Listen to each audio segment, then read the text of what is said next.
Bodian Yungat John Amadou Ba numéro 2 Roqi Ndiaye Mohamed Ayib Daffé Daba Wañaan Abdou Mbow ñooy titulaires yi suppléants yi Samba Dang Oulimata Sidibé El Hadj Babacar Tambédou Fatou Diop Cissé Mouramani Diakité Marie-Hélène Diouf Mayabe Mbaye Fatou Sow ñooñu ñoo ŋànk li nga xam ne nag moo di la haute cour de justice tey yan leeral nga nu mën indil ginnaaw bu nu tabbee li nga ginnaaw bu nu taxawalee li nga xam nag moo di la haute cour de justice. waaw xam nga haute cour de justice c'était en 2002 précisément février quand Abdoulaye Wade mu nekk ci nguur gi ak 2 ans après.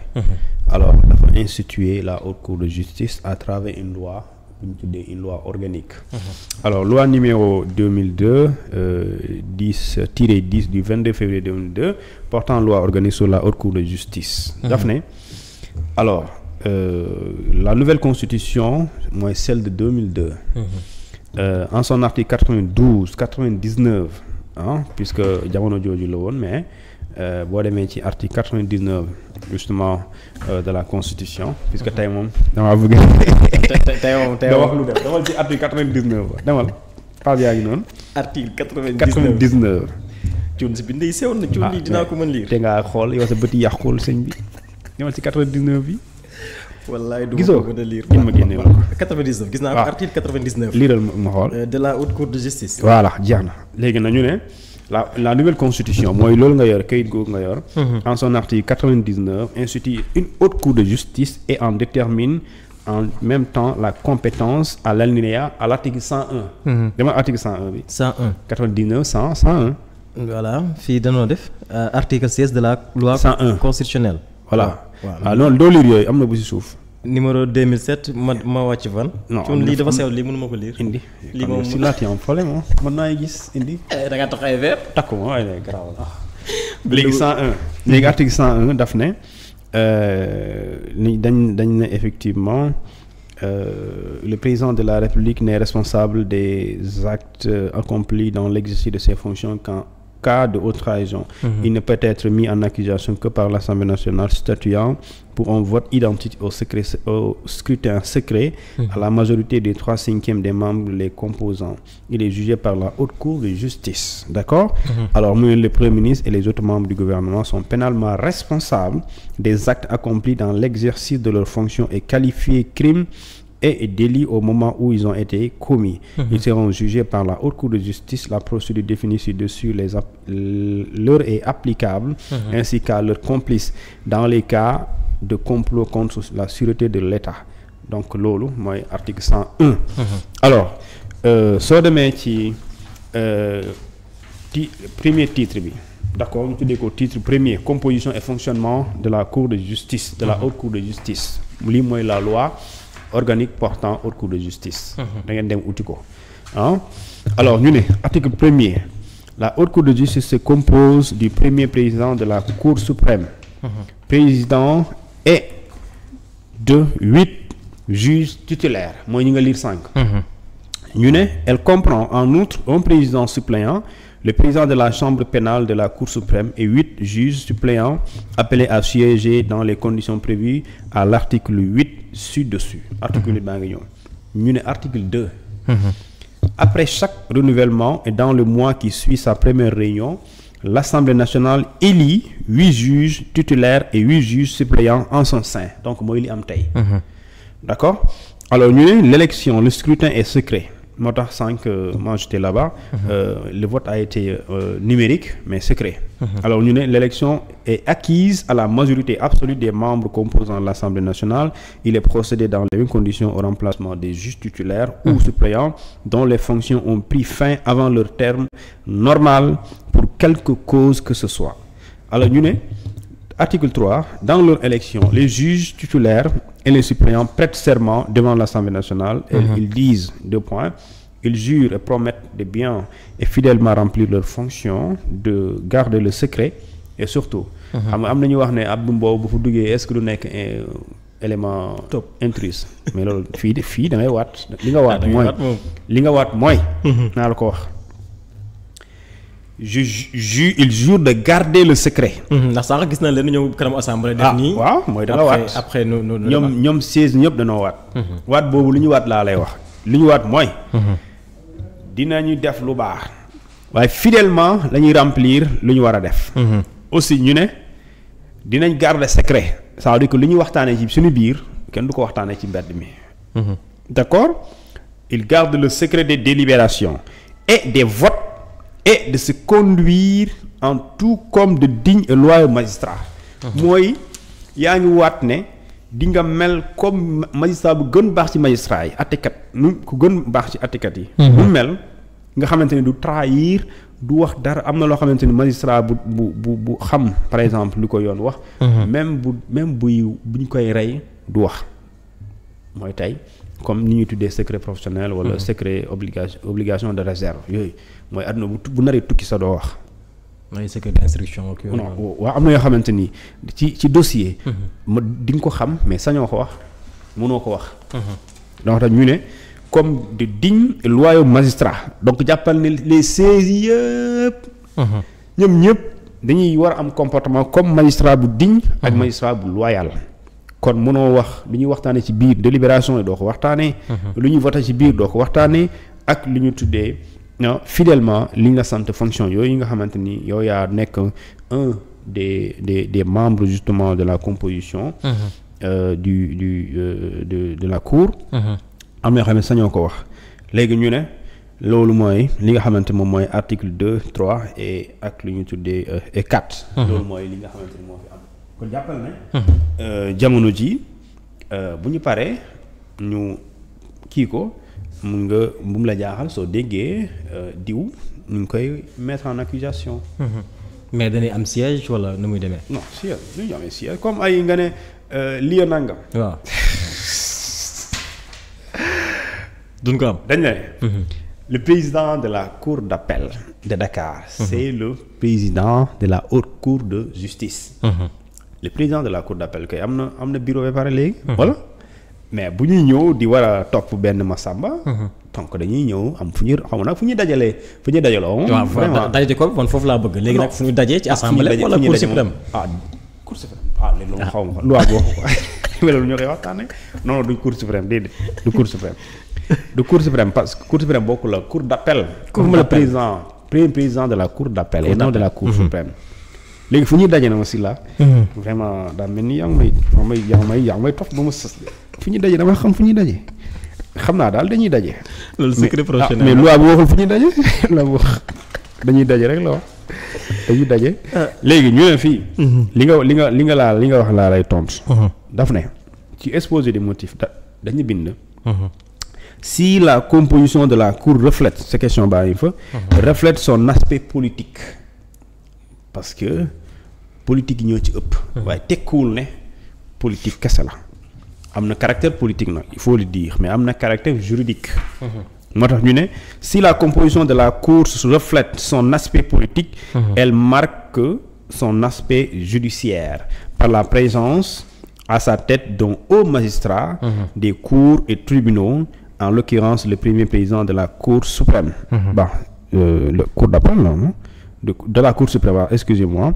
Et il a semblé plus indiqué à cet égard que cette haute juridiction soit présidée par une des plus hautes autorités de l'ordre judiciaire national. Donc non, c'est la Cour suprême plutôt. Sans que li nga doon wax Cour d'appel, Cour suprême la maa ngi jégalu. Compte tenu du rang et de la qualité des autorités politiques susceptibles d'être déférées devant elle. Donc dina am parce que tous les députés sont des politiques. Voilà. Donc moo tax ñu ne am na aspect politique. waaye nag aspect politique boobu mu leen jàpp ne politique kese moom mbirum politique lañ fay doxal. mu leen jàpp ne mbirum politique lañ fay doxal mais li tax loolu kese waroo leen ko jàpp. mooy am na benn haute autorité judiciaire boo xamante ne c'est le premier président de la Cour suprême. booy xool ci ordre national ci juridiction yi. Cour suprême moo féetee donc ñu ne kooku mooy ñëw siéger. féetee kaw parce que puisque àtte la kooku moom mooy àtte parce que loolu mooy liggéeyam. moo tax bu leen jàpp ne aspect politique bu mu am rek ngeen jàpp ne politique la donc ki ku ko jiite moom mooy weddi ne. du politique mooy tey du da ngay ñëw rek mere nga nguur gi paase rek. tëll rek nga ñëw jàpp ñoom ne effectivement yéen a def defoo leen yéen a def tëdd fay non waxuñu loolu. dañ ne booy def mise en accusation sax pour ñu am maandute. d'accord président bi ak ñëpp ñi nga xamante ni juge lañ. duñ ci ñoom ci bu ñu maanaam les titulaires là bu ñu waxtaanee loolu ñoom duñ ko fekkee. ñoom dañuy retiré wu. léegi bu ñu paree teg ko ci table bi nag loolu dañu bëgg maandu pour ñu gën a ñoom mën a doxal li nga xamante yoon moo ko wax. parce que ñoom bu ñuy àtte pour nga xam ne ñoom li ñuy àtte dañ koy teg ci texte. suñ koy sukkandiku rek mooy code pénal code de procédure pénale constitution. ak li ñuy tuddee les traités conventions internationaux engagement du Sénégal à l'international donc du politique mooy toog ni mu ko bëggee mu koy defee noonu. dafay def comme ni ko yoon bëggee point. et nooy comme ni mu ko bëggee parce que politique moom des fois. dafa bëri ay affaire de. nañ ko suul. mais Thioune pourquoi le choix de Aliou Ndao ancien procureur. bon Aliou Ndao déjà moom procureur la yaa ne ancien procureur. le rôle du procureur moom il est du ministère public. alors le premier président de la Cour suprême. moom des fois mën nañ koo wooyee. bu ñëwee. mën nga njoxte ne moom il représente le ministère public mën nga jàpp loolu. léegi Aliou Ndao pendant longtemps il fut procureur pendant longtemps il fut juge pendant longtemps il fut magistrat. du début de sa carrière jusqu'à sa fin. léegi nag kooku loolu mooy liggéeyam. moom xam na lu ñuy tuddee poursuite xam na également lu ñuy. attee nit. kon moom doo ko ci jàngal dara parce que loolu la jàng muy doon étudiant. ñu jàngal ko nu ñu koy defee. mu nekk professionnel du droit di jàng di wane di daan ay nit di àtte ay nit. donc kooku xam na effectivement yoon procédure pénale. xam na effectivement peine xam na aussi légalité des peines xam na aussi principe justement de la légalité des justement encore de délits yi ak crimes yi nga xamante war nañ ko mën a toppee nit. moo tax justement moom. c'est quelqu'un qui s'y connaît donc booy jiital dara xam nga dañ naan. booy dénk dara bu ko donc sa xarit dénk ko ki ko mën. ki nga wóolu wala dénk ko xaritam. maanaam xaritu maanaam ku xam droit. ki xam yoon puisque la ñuy àtte est-ce que da nga war a jël benn commerçant teg ko fa. mooy yaa ngi indi coow. c'est-à-dire que moom su boobaa buy def bêtise yow yaa ko def loo bêtise parce que xam nga ne mënu ko.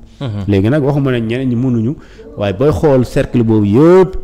loolu nga xamante ni la ñuy wax. di àtte Aliou Ndao amul kenn ku ko gën a xam loolu nag parce que moom bi nga dem bi ngay jàng journalisme. moom mu ngi jàng droit. kii bu muy jàng informatique moom mu ngi jàng droit. yow bi ngay jàng li ñu tuddee transport logistique moom mu ngi jàng droit bi ngay jàng nekk chef de communication. moom mu ngi doon procureur. mu dem ba retraité. kooku nag vraiment mënoo ko gën a xam loolu. donc moom kay moom léegi nañ ñaan yàlla rek. loolu mu xam rek mu daal di ko wane foofu. mais est-ce que c'est obligatoire am koo xam tey jii si kujje gi la bokk nekk aussi membre ci haute cour de justice bi. mais ñëpp am nañ droit ne bëgg na léegi nag xam nga mënoo forcer ne bu benn député ci cour nga ne ko. jógal force nga nekk candidat. pour poste pour titulaire yi. mais ñu ko bëgg a doon ñoo xëy doon il n'est pas obligé de dire que ñëwal aussi par exemple ñun ñoo fi nekk di wax député de l'opposition du pouvoir c'est-à-dire que dans la composition. la cour constitution daf ne les membres qui composent la haute cour de justice. c'est 16 parmi les 165. députés. pas de l'opposition ou du pouvoir mais de l'Assemblée nationale. donc fii ñun ñoo fi def distinction Abdou Mbow wàllu takku wàllu bokk. keneen kii Amadou Ba numéro 2. ci Pastef la bokk. Assemblée nekkul ci loolu de. cour bi aussi nekkul ci loolu de moom distingue wul loolu d'ailleurs doo gis benn yoon ñu bind ci liste bi mooy on a vu la composition du bureau. des membres. mais doo gis ñu bind entre parenthèses Pastef doo ko gis de. parce que foofu nekkuñ ci def distinction boobu. ñoom li ñuy intéressé mooy Aliou Ndao député à l'Assemblée nationale. Amadou Ba numéro 2 à l'Assemblée nationale. Abdou Mbow numéro 2 à l'Assemblée nationale. ça c'est le cadre institutionnel. léegi soo génnee cadre institutionnel bu la neexee ci biti. nga ne waaw kii waa APR la kii waa Pastef la bu la neexee. façon cour gi nee na article 2.